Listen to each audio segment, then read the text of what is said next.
शेख हसीना भारत में शरण ले चुकी हैं और हिंडन एयरबेस के सेफ हाउस में ही उन्हें रखा गया है। इस बीच खबर आ रही है कि वहां पर हलचल बढ़ी है। 2 वीआईपी गाड़ियां वहां पर देखी गई, मूवमेंट्स देखे गए। 2 वीआईपी गाड़ियां एयरबेस के अंदर गई हैं। अब हलचल बढ़ रही है।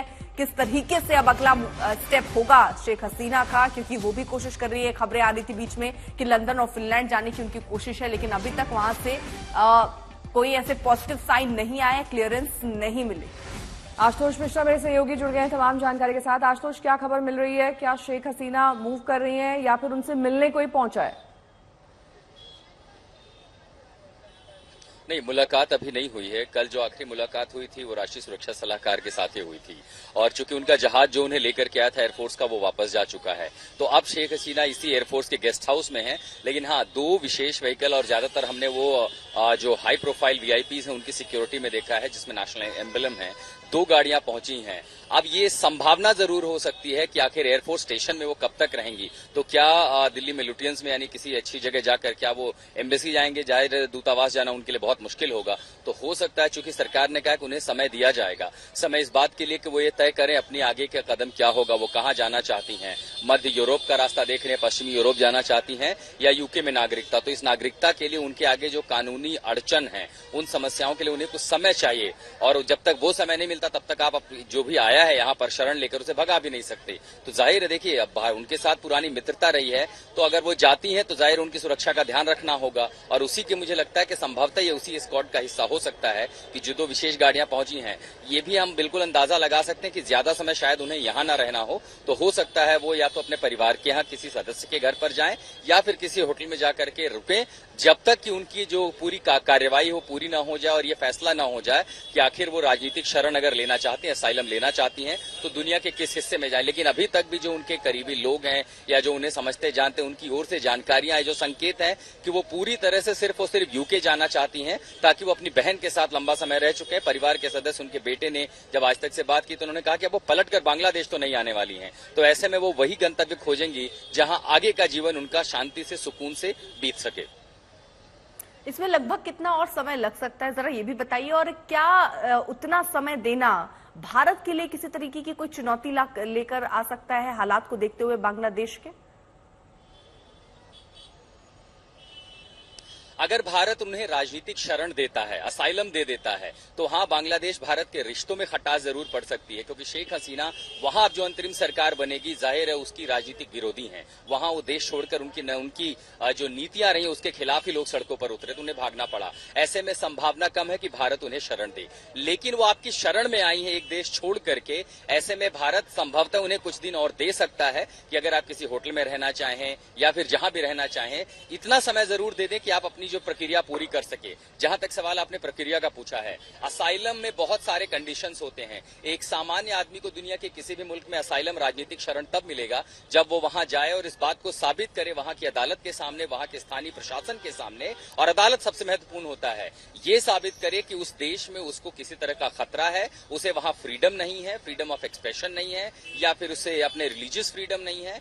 लेकिन शेख हसीना कोई मामूली इंसान नहीं है, वो लगातार प्रधानमंत्री रही हैं, एक वीआईपी चेहरा है। तो ऐसे में अगर वो यूके जाती हैं तो उनके लिए जाहिर है कि जो फैसला होगा, नीतिगत फैसला होगा, उसकी कड़ी में काफी ऊंचे दर्जे के लोग होंगे। और जब वो सोचेंगे तो उन्हें ये भी सोचना होगा कि एशिया में उनके रिश्ते कैसे हैं, खासकर बांग्लादेश के साथ, जो सामरिक और रणनीतिक रूप से दुनिया के हर मुल्क के लिए, खासकर पश्चिमी देशों के लिए बेहद महत्वपूर्ण है। तो इस बात पर विचार जरूर यूके करेगा कि अगर वो बांग्लादेश की पूर्व प्रधानमंत्री शेख हसीना को राजनीतिक शरण देता, असाइलम देता है, तो बांग्लादेश की आने वाली सरकार के साथ उसके राजनीतिक रिश्तों पर, कूटनीतिक रिश्तों पर कितना प्रभाव पड़ेगा। और इसीलिए हमने कहा था कि एक प्लान भी जरूर उनके पास हो सकता है। जो उनके परिवार के सदस्य हैं जिनका कारोबार मध्य यूरोप और पश्चिमी यूरोप में है, क्या एक संभावना वो तलाश सकती हैं कि आगे के लिए वो वहां भी जाए। लेकिन जो प्रक्रिया है वो लगभग यही रह जाती है कि उन्हें या तो एक एप्लीकेशन वहां पर एक नामी एक याचिका डालनी होगी, उस याचिका में ये बताना होगा कि वो किस स्थिति में है, और उस स्थिति के बाद ही वो देश उस प्रक्रिया पर आगे विचार करेगा और ये सोचेगा कि कम से कम सैद्धांतिक रूप से मंजूरी दे दी जाए ताकि वो हिंदुस्तान से उस गंतव्य तक पहुंच जाए और फिर लौटेंगे आपके पास। आशुतोष, भारत बांग्लादेश बॉर्डर से सूर्याग्नि रॉय मेरे सहयोगी इस वक्त तमाम जानकारी के साथ जुड़ गए हैं। सूर्याग्नि, आप सुबह से ही जानकारी दे रहे हैं किस तरीके से वहां पर परमिट वाले व्हीकल व्हीकल्स का मूवमेंट तो हो रहा है, लेकिन क्या इन परिस्थितियों में कुछ वक्त बाद बदलाव हो सकता है? किसी भी तरह की एंट्री पर वहां पाबंदी लग जाए? देखिए, ऐसा तो हमने सुबह से देखा है नहीं। जो अभी फिलहाल सुबह से ही जो हम देख रहे हैं कि जिसके पास वीजा है वो बांग्लादेश जा रहा है। खास करके जो बांग्लादेशी नागरिक हैं, जो जिनके पास वीजा है, पासपोर्ट वैलिड है, वो जा रहे हैं। ऐसे बहुत सारे लोगों के साथ हमने बातचीत भी की जो बांग्लादेश के माइनॉरिटी कम्युनिटी से भी हैं और बांग्लादेश के मेजॉरिटी कम्युनिटी से भी है।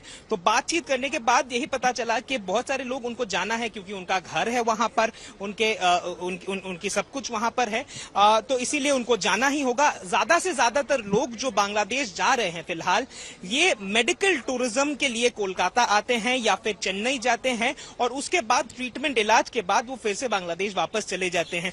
ये नंबर जो है ये तादाद जो है ये बहुत ज्यादा है। बहुत सारे लोग हर दिन बांग्लादेश से कोलकाता और उसके बाद पूरे देश भर में आते हैं वैलिड वीजा, वैलिड पासपोर्ट के साथ मेडिकल ट्रीटमेंट के लिए। लेकिन आज सुबह की स्थिति जो हमने यहाँ पे देखी है, क्योंकि एक हालात जो है बांग्लादेश में वो ठीक नहीं है और उसके तहत जो मूवमेंट देखा जाता है वो बहुत ही कम है। आज सुबह भी जितने भी हमने ट्रक्स देखे हमारे सामने ही, जब हम सुबह से लाइव कर रहे थे, कुछ 8 से 10 ट्रक शायद अंदर घुसे होंगे। लेकिन अगर आप किसी भी नॉर्मल डे पे आए यहाँ पे पेट्रापोल, क्योंकि मैं पहले भी यहाँ पे आ चुका हूँ और ये एक बहुत इंपॉर्टेंट ट्रेड रूट है, इसीलिए मैं कह रहा हूँ क्योंकि जोशोर जो है बांग्लादेश का एक शहर, वो इसी रास्ते पे है सीधा और ये करीबन 30 से 35 किलोमीटर की दूरी पे है। और इसी रास्ते से अगर हम पीछा जाए तो इसी रास्ते से करीबन 3 घंटे की दूरी पे कोलकाता आता है। तो कोलकाता को कनेक्ट करता है जोशोर, इसी रास्ते से सीधा रास्ता है, इसीलिए ट्रेड के लिए बहुत शुक्रिया इंपॉर्टेंट तमाम है। जानकारी के लिए आपका। सूर्याग्नि रॉय हमारे सहयोगी जानकारी दे रहे थे, भारत बांग्लादेश बॉर्डर से बता रहे थे कि वहां पर परमिट और वीजा के साथ इस वक्त भारत में एंट्री अलाउ की जा रही है।